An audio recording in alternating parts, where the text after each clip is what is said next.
ناظرین، نو منتخب امریکی صدر اپنے عہدے کا چند گھنٹوں بعد حلف اٹھا لیں گے۔ کیا اب دنیا ایک نیو ورلڈ آرڈر کی طرف جائے گی اور یہ نیو ورلڈ آرڈر صدر ڈونلڈ ٹرمپ کا ہوگا؟ کیونکہ ہم نے دیکھا کہ اپنے عہدے کا چارج سنبھالنے سے پہلے ہی فلسطین کے معاملے پر ڈونلڈ ٹرمپ ایکٹیو ہو چکے ہیں۔ اس کے ساتھ ساتھ اب اس بات کا بھی جائزہ لیا جانا چاہیے کہ کیا امریکی پالیسی میں کتنی بڑی تبدیلی آئے گی۔ اگر ہم پاکستان کی بات کریں تو پاکستان کے امریکہ کے ساتھ تعلقات کیسے ہوں گے؟ مشرق وسطیٰ میں ڈونلڈ ٹرمپ کا کردار کیا ہوگا؟ اس وقت جو ساری صورتحال ہے وہ اس بات کی بھی توجہ طلب ہے کہ پوری دنیا میں جس قسم کی اس وقت محاذ آرائی ہو رہی ہے، اس میں امریکی انتظامیہ، نئی انتظامیہ اپنا کس قسم کا موقف سامنے لائے گی، اس کا بھی جائزہ لیں گے آج کے پروگرام کے اندر، اور ساتھ ساتھ پاکستان اور امریکہ کے تعلقات کو بھی دیکھیں گے کہ اب نئی امریکی حکومت پاکستانی حکومت کے ساتھ کس قسم کے روابط قائم رکھ پائے گی۔ ایک تاثر ہمارے ہاں یہ بھی پایا جاتا ہے کہ امریکی نئی انتظامیہ پاکستان کے سابق وزیر اعظم عمران خان کے لیے سافٹ کارنر رکھتی ہے۔ کیا امریکہ براہ راست اس حوالے سے بھی کسی مداخلت کا ارادہ رکھتا ہے اور اس کا فائدہ پاکستان کی اپوزیشن جماعتوں کو ہو سکتا ہے؟ اس پہ بھی بات کریں گے۔ میرے ساتھ موجود ہیں ملک کے سینئر صحافی تجزیہ کار فیض رحمان صاحب، واشنگٹن میں اس وقت موجود ہیں۔ فیض رحمان صاحب امریکی اور پاکستانی تعلقات کے حوالے سے بڑی گہری نگاہ رکھتے ہیں۔ ان کے ساتھ تشریف رکھتے ہیں منصور جعفر صاحب، انٹرنیشنل افیئرز کے ایکسپرٹ ہیں، بالخصوص مشرق وسطیٰ کے حوالے سے ہم ان کی رائے اکثر لیتے رہتے ہیں، ان سے رہنمائی لیتے ہیں۔ ڈاکٹر فرح ناز صاحبہ فارن افیئر ایکسپرٹ ہیں، عالمی امور کے ماہر ہیں۔ ڈاکٹر صاحبہ آپ کا بھی بہت شکریہ پروگرام میں وقت دینے کے لیے۔ فیض رحمان صاحب، چند گھنٹے رہ گئے، ڈونلڈ ٹرمپ اپنے عہدے کا باقاعدہ چارج سنبھال لیں گے، حلف برداری کی تقریب ہوگی۔ پاکستان میں بہت سی قیاس آرائیاں ہوتی ہیں کہ نئی آنے والی جو حکومت ہے، امریکی حکومت، اس کے شاید پاکستانی حکومت کے ساتھ تعلقات بہتر نہیں ہوں گے۔ پاکستان کو یہ تعلقات بہتر کرنے کے لیے بھی اپنے کوششیں جاری رکھنی ہوں گی۔ دوسری طرف سیاسی امور کی اگر بات کی جائے، ڈونلڈ ٹرمپ کا سیاسی ایجنڈا کیا ہوگا؟ ملک صاحب بہت بہت شکریہ، good to be back on your program, thank you. دیکھیے، اگر آپ کوئی اس کی دستاویزی ثبوت یا کوئی ایسی ایک ٹائم لائن چاہتے ہیں کہ جہاں کچھ باقاعدہ یہاں کے ایڈمنسٹریشن کے لوگوں نے کچھ لکھا ہو، کچھ کہا ہو پاکستان کے حوالے سے، تو ایسی کوئی بات فی الحال مجھے نظر نہیں آئی۔ جو ان کی جو اس وقت جو ٹاپ فورن پالیسی اور جو نیشنل سیکیورٹی ٹیم ہے، مارکو روبیو جو نامنی ہے فورن جو سیکرٹری آف اسٹیٹ کے، تو مجھے کہیں بھی ایسی کوئی بات نظر نہیں آئی جس میں پاکستان کے حوالے سے کوئی ایسی گہری بات کی گئی ہو، یا کوئی کسی تبدیلی کا اشارہ دیا گیا ہو، یا یہ کہا گیا ہو کہ کوئی ایسے مطالبات ہیں جو پاکستان سے کیے جائیں گے وہاں کے اندرونی معاملات کے بارے میں، یا پاکستان کی جو اوور آل جو اسٹینڈنگ ہے، گلوبل اسٹینڈنگ، جو پاکستان کے جو باہر کے جو معاملات ہیں اس کے لیے۔ تو میں نہیں سمجھتا کہ ایسی کوئی اس میں میجر آپ کو تبدیلی نظر آئے گی۔ اور اس کی دیکھیے بہت ایک خاص وجہ بھی ہے ملک صاحب، ان کے پاس ہیں 4 سال، یہ 4 سال کے لیے منتخب ہو کے آ رہے ہیں، اس میں سے 2 سال ہوتے ہیں جس میں کہ یہ ایڈمنسٹریشن ایکچولی ایکٹیو رہتا ہے، اور 2 سال بعد اب چونکہ دوبارہ منتخب نہیں ہوں گے تو یہ ایک لیم ڈک پریزیڈنٹ کہلائیں گے۔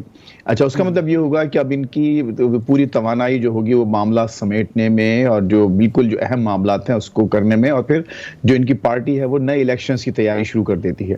تو ان 2 سالوں میں یہ سب کچھ نہیں کر پائیں گے جن کا کہ انہوں نے وعدہ کیا ہے، اور اس لیے ان کا ایجنڈا بہت ٹائٹ رہے گا۔ جو بڑے بڑے معاملات ہیں، آپ نے مشرق وسطیٰ کا ذکر کیا، ہمارے منصور جعفر بھائی موجود ہیں، وہ اس پہ زیادہ اچھی تفصیل سے روشنی ڈالیں گے، لیکن آپ دیکھیے کہ وہاں پر آپ کو ایک میجر چینج نظر آئے گی، بلکہ آنا شروع ہو گئی ہے۔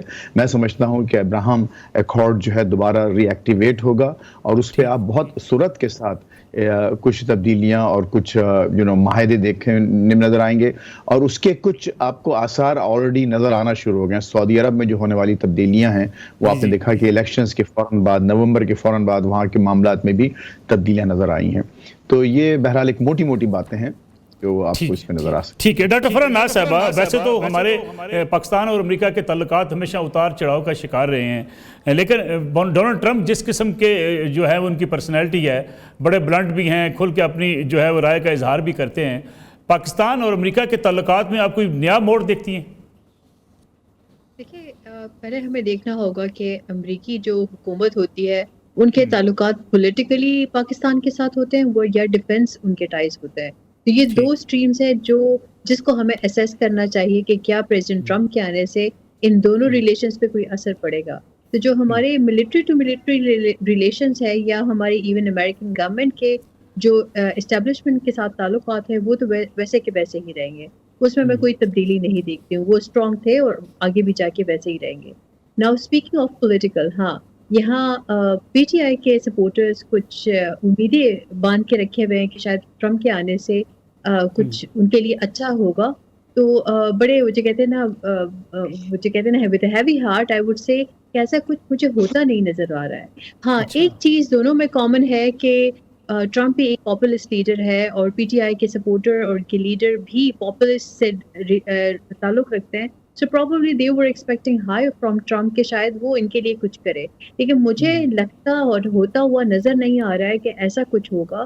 and I have a very strong logic for that کیونکہ ابھی ٹرمپ کو حکومت اپنے جو سیٹ سنبھالتے ہی کافی سارے ڈومیسٹک پرابلمس کا سامنا ہے، ورلڈ وائڈ لارجر ایشوز ہے جن کا سامنا ہے، جس کے ریزالو میں امریکہ ایک بہت اہم کردار ادا کر سکتا ہے اور کرے گا بھی.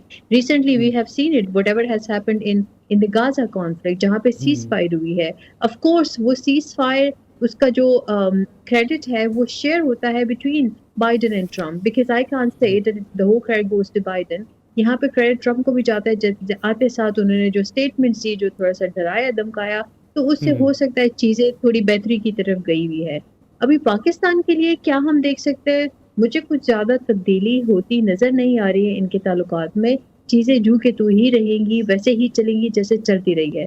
بٹ ہو سکتا ہے کہ آگے جا کے کچھ اور نئے چیلنجز کا ہمیں سامنا ہو. وہ ہمیں افغانستان کی صورت میں بھی ہو سکتے ہیں، وہ ہمیں چائنا کی صورت میں بھی ہو سکتے ہیں. ٹھیک ہے منصور جعفر صاحب، اگر ہم مشرق وسطیٰ کی بات کریں، خاص طور پہ غزہ کی جو صورتحال ہے، جنگ بندی کا معاہدہ بھی ہو چکا، جنگ بندی کا اعلان بھی ہو چکا، لیکن نیتن یاہو ابھی بھی اپنی ہٹ دھرمی پر ہمیں قائم نظر آتے ہیں. آپ کو لگتا ہے کہ ڈونلڈ ٹرمپ مزید پریشر جو ہے اپنا وہ ڈالیں گے اس مسئلے کو حل کرنے کے لیے؟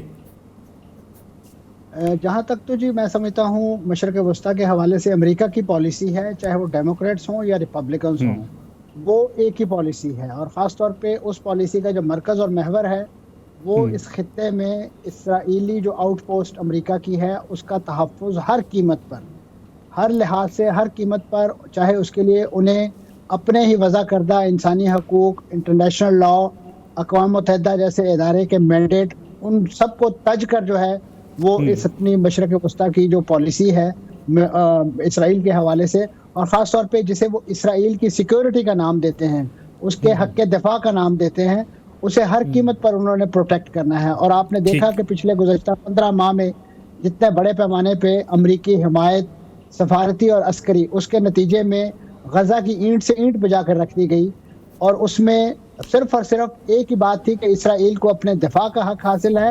حالانکہ اس حقیقت کو فراموش کر دیا جاتا ہے کہ فلسطین جو ہے وہ ایک مقبوضہ علاقہ ہے اور ایک سٹیل شدہ ٹیریٹری پر قائم ہے. تو لہٰذا کسی چوری کے مال کو آپ اس کے دفاع کے حوالے سے اپنا رائٹ استعمال نہیں کر سکتے. آپ کا تو بنیادی طور پہ اس پر حق ہی ڈسٹریبیوٹیڈ ہے، تو لہٰذا اس کو آپ پروٹیکٹ نہیں کر سکتے، دفاع نہیں کر سکتے. لیکن کیونکہ امریکہ اور ایک سپر پاور ہے، لہٰذا ان کا فرمایا ہوا جو ہے وہی حرف قانون ہے.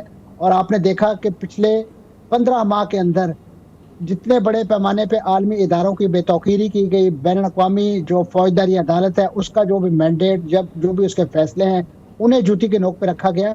ایسے میں سمجھتا ہوں ان سے کم از کم مشرق وسطیٰ کے حوالے سے کسی پالیسی میں تبدیلی کی توقع نہیں ہے. ہاں ان کا ایک ڈفرینٹ سٹریم ہو سکتا ہے، کیونکہ وہ جس طریقے سے آپ کو کہتے ہیں کہ جی میں ٹرانزیکشنل لیڈر ہوں اور کاروباری شخصیت ہوں، تو انہوں نے مشرق وسطیٰ کو جو بزور طاقت یا جیسے کہنا یہ تلوار کے زور پہ زیر کرنے کے بجائے اس کے لیے انہوں نے اکنامک ایجنڈا جو ہے وہ انفولڈ کیا ہے. اور ماضی میں بھی جب ان کا پہلے دور حکومت تھا تو انہوں نے بحرین میں جو ایک بین الاقوامی بزنس کانفرنس کی، اور اس کے بعد اس کے نتیجے میں ابراہیم اکارڈ ہوئے کہ جس میں UAE، مراکش، سوڈان، یہ تمام جو ہیں یکے بعد دیگرے اسرائیل کی جھولی میں پکے ہوئے پھل کی طرح آ گرے. اور اب دوسرے مرحلے میں جو دوسرے ایجنڈے کے لوگ رہ گئے ہیں ان کو ڈرانے دھمکانے کے لیے اسی جو ٹرمپ انتظامیہ ہے انہوں نے مشرق وسطیٰ کا ایک ایسا متنازع نقشہ جاری کروایا اسرائیل سے کہ جو بنیادی طور پہ ایک صریح پیغام تھا عرب اور گلف دنیا کے لیے کہ اب ایک 2 میدان ہم نے مار لیے ہیں، اس میں فلسطین لبنان اور شام شامل ہے. اب اس کے بعد باری اردن اور اعلیٰ حاصل قیاس دیگر جتنے بھی ممالک ہیں ان کی ہے. تو لہٰذا انہوں نے ٹھیک ہے. اکنامک ایجنڈے کے تحت اسرائیل کے ساتھ تعلقات قائم کرنے ہیں یا پھر انہوں نے عسکری لحاظ سے غزہ کی قسمت کے نتیجے میں جو ہے یا اس جیسی صورتحال کا سامنا کرنا ہے.